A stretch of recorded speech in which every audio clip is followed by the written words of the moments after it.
Hello, what team are you with? So I'm with Team Prolaria. We're from the Netherlands, and we flew in for DARE. Alright, cool. What's your game about?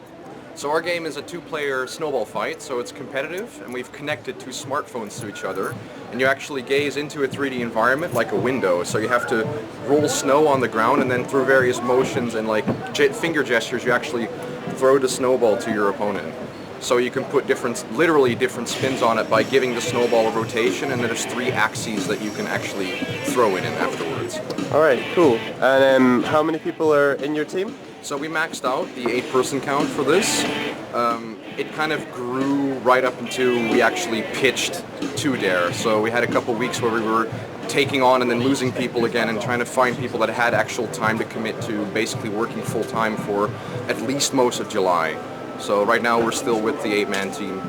There's 6 of us here, and 2 people have to go on other holidays or, industry-related things. So.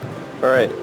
And how long has your game been in development? Has it just been made for DARE, or was it there before and then you decided to bring it to DARE? So it's made for DARE specifically. We wanted to take advantage of basically the opportunity to make something that was sort of quirky and weird using a lot of the inputs that smartphones can give you as a user.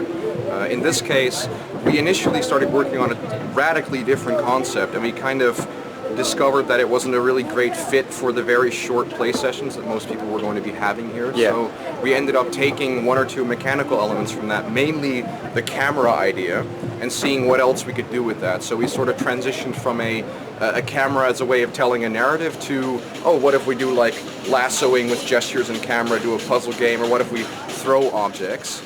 And then that was right around a few weeks before the DARE pitch, so May 4th was kind of when we had cemented and pitched everything, and it's sort of been in development since then.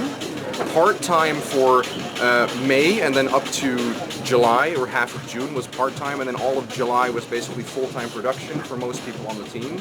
And then a little bit, obviously, at the beginning of August, still leading up to the competition. So all in all, probably 2.5 months of work, I think. 3 right. If you want to count all the part-time hours as well. So. Alright, cool. Well, thank you very much. Sure thing.